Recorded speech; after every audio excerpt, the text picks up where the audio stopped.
Welcome to ZKast, everybody. I'm Zias Caravallo from ZK Research, and I'm back for another one of my thought leadership videos. Today I'm joined by Nirmal J, Director of Product Management from Cisco. Nirmal, why don't you say hi to everybody? Tell us a little bit about what you do. Hi, everyone. I'm Nirmal Jandhyala. I'm the product manager for the SASE offers at Cisco. I manage a team that deals with building SASE products.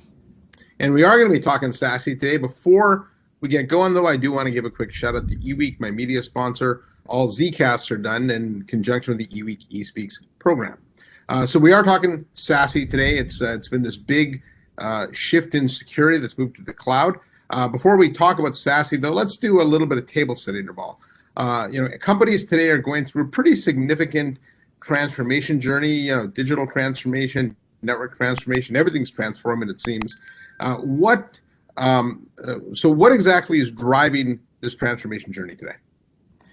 Yeah, it's a good point. So there are, as you mentioned, digital transformation. Quite frankly, it's actually not something new. It's been going on for a long time now across many different verticals. In fact, more recently, even education vertical was transforming more to the digital means, primarily driven by pandemic.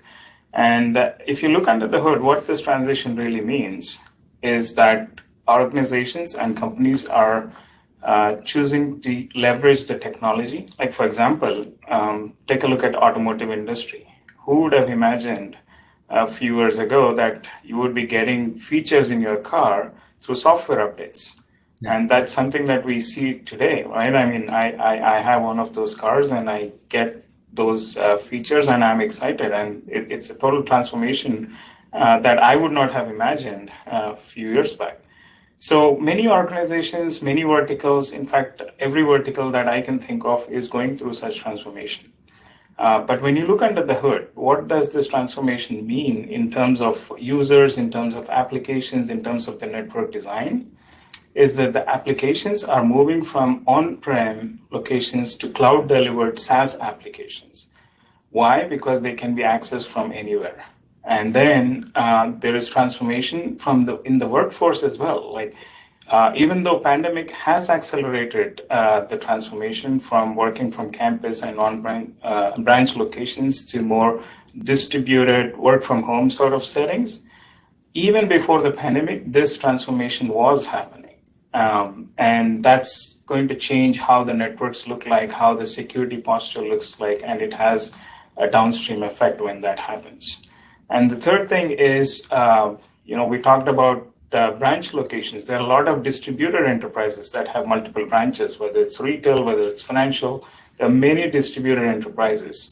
And once the applications move to from on-prem data centers to the cloud, the path that the user at the branch takes to go to the application is going to be different. You need to directly access the internet from the branch versus the traditional hub and spoke models where you aggregate traffic at your data centers and have a pop for the internet. So organizations are going through this transformation, and the primary reason for this is to basically leverage the digital technology. Yeah, you're right. There have been companies that were going through digital transformation, obviously, well before the pandemic began. I don't think it was every company, though. And so that's one of the things the pandemic did, is accelerated plans, and it got companies that weren't really thinking digital first to think digital first. Now, with that being said, let me ask you candidly, we have been seeing digital projects going on for a long time. The pandemic did accelerate it. But how many of these companies are actually, where are companies with digital transformation journeys? How far along are they? Are we at the very beginning of this, the middle, towards the end? How do you see this playing out?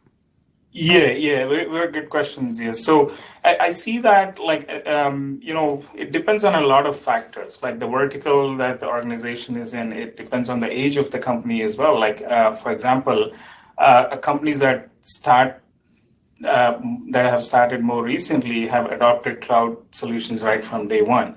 Whereas there are organizations that have been there for a long time and have traditional processes, and they are on a journey to leverage cloud applications, leverage digital technologies. But in terms of verticals, where I see a lot faster transformation, for example, is in the financial sector, is in the automotive industry, surprisingly, as we talked about before. Where I see, sort of like catching up is on the education and government sector, but they are transforming as well. So there are some differences in terms of what stage they are in. But however, it is also important to keep in mind that this transformation is, like we said before, that it has multiple downstream impacts on how the networks are set up, how the technologies are leveraged. And it's the SASE framework that we need to understand is what is required for the transformation for the organizations.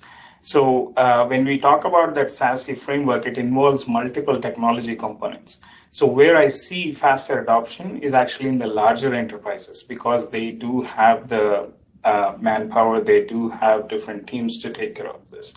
On the commercial and sort of SMB side of the segments, they do need like full turnkey SASE solution. They cannot deal with multiple vendors, multiple point solutions to build that SASE framework. So there I see the adoption has been a bit slower than the larger enterprises. All right, well, let's pivot a little bit to SASE. Before we get into sort of the nuts and bolts of SASE, let's talk about just the mechanics of it. So SASE moves security to the cloud. Now, obviously, if we're moving apps to the cloud, it's a little bit of fight fire with fire, right? We can't really secure cloud things with on-prem things, and so you need to have a delivery model which matches it. But one of the things customers have told me is when I move security to the cloud, it actually can make things more complicated. So first of all, do you think that's true? Obviously, you probably think the benefits outweigh it, but talk about just this concept of moving security to the cloud and then some of the complications it creates. Absolutely. So one thing we fundamentally need to understand the role of cloud security. When you have users accessing applications directly that are in public cloud environments, in service provider environments, and so on and so forth, the traffic is not coming to the corporate data center. So you don't have one point where you can actually apply a security policy and be covered for all those applications that the user is accessing. For example, if you take Cisco today, we have applications that can be accessed directly without turning on your VPN tunnel to the corporate network. So to insert a security policy in that path requires an entity in the cloud, and that can enforce this security policy. Now we can get a little bit deeper into what that policy constructs are and how that correlates to the on-prem security. But fundamentally, the role of cloud security is super important, because without that, you won't be able to apply a security policy to traffic that's going from the user to the app or from the branch to the application, unless you're going to force them to go through your corporate data center, which is not the ideal way to set up the network. So having said that, when you have this distributed, spread out surface area of attack potentially, right? Because you could have users accessing applications from anywhere. So you need a cloud security so that you are able to tackle that. That's number one. Number two, it also means that there are users in different geographies, different paths are taken to go to the application. So the enforcement points also needs to be distributed. That means that you're not going to have one place where you're going to enforce cloud security. It is also a distributed enforcement point. Now, with these distributed enforcement points plus the on-prem security, IT admins often complain or sort of worry about, how do I configure all this and manage it? Like, I need one place to be able to go and describe a policy. Ultimately, the policy is going to define one thing: which user can connect to which application. That's the goal we're trying to achieve, regardless of whether they are on-prem or whether they are working remotely or whether a branch user is connecting directly to the app.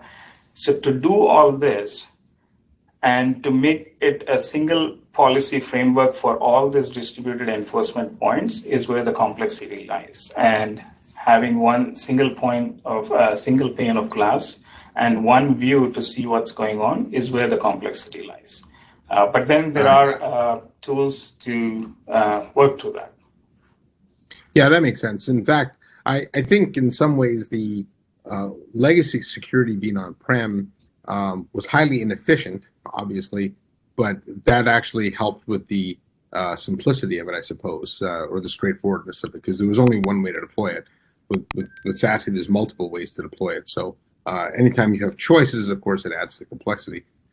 Now, if we talk about SASE specifically, I'll ask you a bit of a tongue-in-cheek question. You know, is it real or is it not? Is it happening? Because if you look at the timing of SASE, Gartner predicts that by 2023 is when 20 to 40% of enterprises will be embracing SASE. So, what are your thoughts on that? Where exactly are we? What's holding companies back, and how does it progress from here?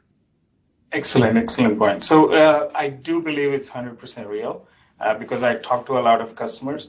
And it's a transformation journey. Like, I mean, as we mentioned, SASE is not a point product. SASE encompasses multiple technologies. For example, it still includes the traditional remote access VPN tunnels. It includes zero trust network access. It includes cloud delivered security, which typically consists of secure web gateway, CASP solutions, more recently RBI sort of technology for providing browser isolation, cloud delivered firewall. And it also includes SD-WAN for branch connectivity, and then also technologies such as visibility engines for end-to-end network and application performance and monitoring.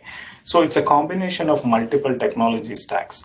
And one thing that we have to understand is that a lot of these technology elements by itself are not very new.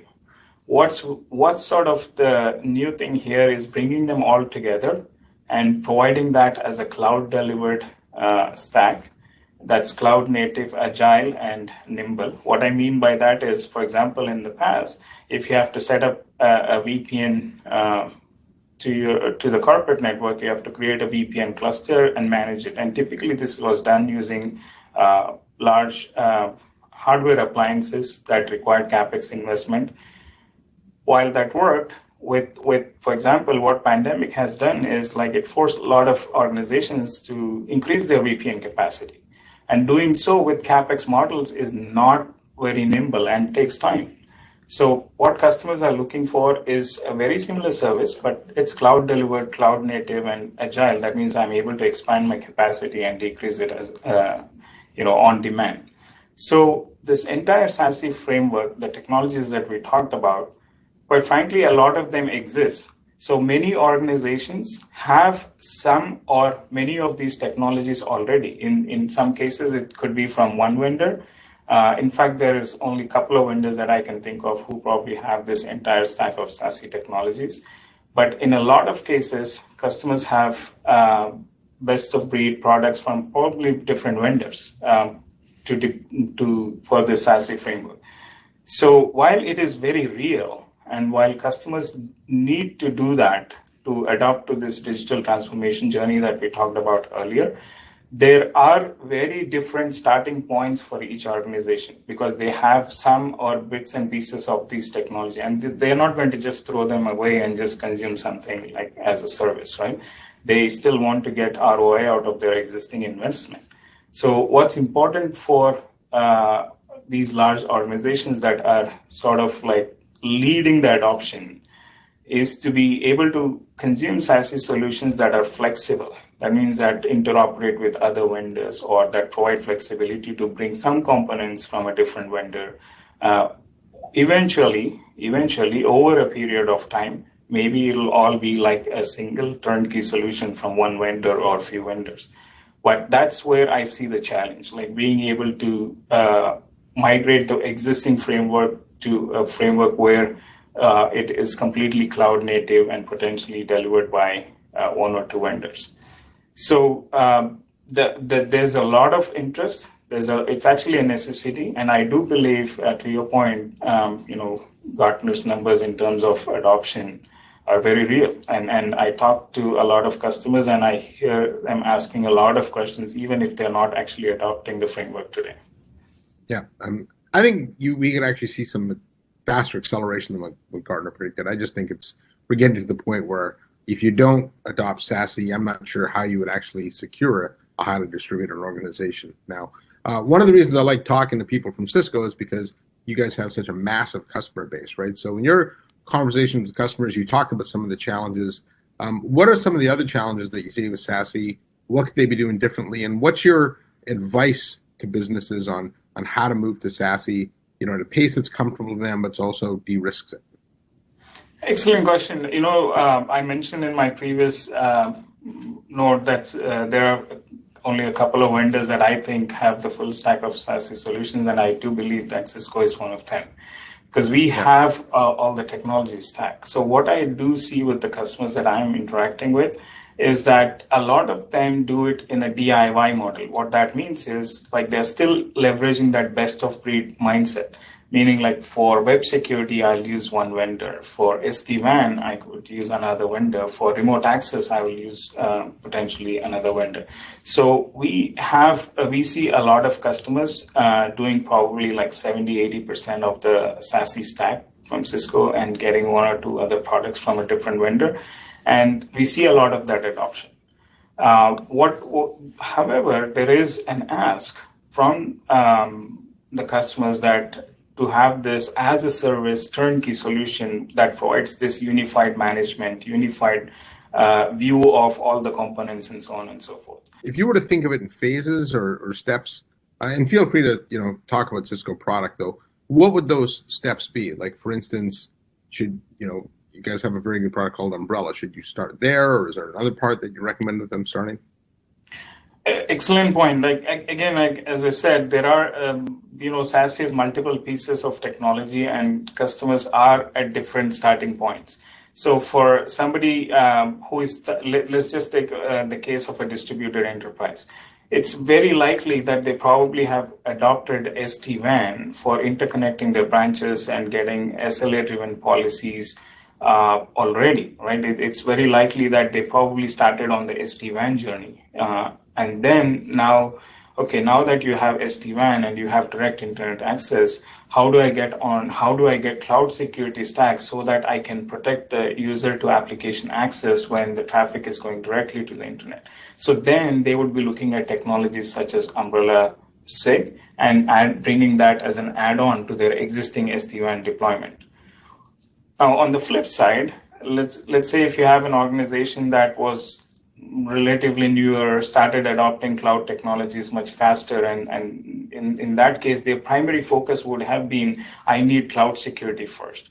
And then as they expand and acquire other companies or add more branches and whatnot, then you would be adopting the SD-WAN technologies to the existing Umbrella SIG deployment, right? So there are different possible starting points, but we do think the larger piece of the pie is at this point is larger companies that have SD-WAN deployed and then trying to adopt cloud delivered security stack on top of that. Okay, and so let's drill down. For the last question, let's drill down into Cisco's SASE approach. So tell me what your SASE portfolio looks like. If you could maybe share with us some, I know Cisco, you can't give too many forward-looking statements being a publicly traded company, but as best you can, could you share with us a little bit about the roadmap as well and what your overall approach to it is? Yeah, I think it's actually just to make it very simple to sort of understand all this. What we see as SASE, broadly speaking, is 5 different components, right? You need a remote access. So one thing I want to make it clear is we keep hearing about the zero trust access, applications moving to the cloud. As much as I've talked about it, there will always be some applications that will be on-prem or that will be in a colo. And the reason for that could be multifold. It could be compliance reasons, it could be regulatory reasons, it could be performance reasons. And in some cases, it could be also a reason for control, like the organization wants to control that application a lot more, right? So for many reasons, there will still continue to be some applications on-prem. For those, you still need the traditional sort of VPN access. Now, whether you call it always-on VPN, clientless, or whatever it is, it's still a VPN tunnel to the corporate network. So we consider SASE as 5 key pieces. So the first one being the remote access piece. Second one is the zero trust network access. Basically, what that means is if you can access applications without the need for the tunnel that I talked about. And then the third piece is the SD-WAN piece. And the fourth piece is the secure internet gateway or secure web, which embeds actually secure web gateway too. And the fifth piece is the monitoring piece that I talked about, performance and monitoring piece. All right, well, Nirmal, well, thanks for that update. I think that was a great discussion on, where SASE is today, where it's going, and I think more importantly, how it ties to these companies' digital transformation efforts. And we're always going to have some legacy kicking around. I think as I'll poke at my brethren analysts about this. Sometimes analysts get a little too carried away and think everything's moving to the cloud or everything's going wireless or whatever, and that's just never the case, right? These transitions take a long time. So I think what you gave was a nice practical approach to SASE. So with that being said, thanks for joining me on this ZKast. And for everybody watching this, don't forget to click to subscribe, and I'll see you next time on another ZKast.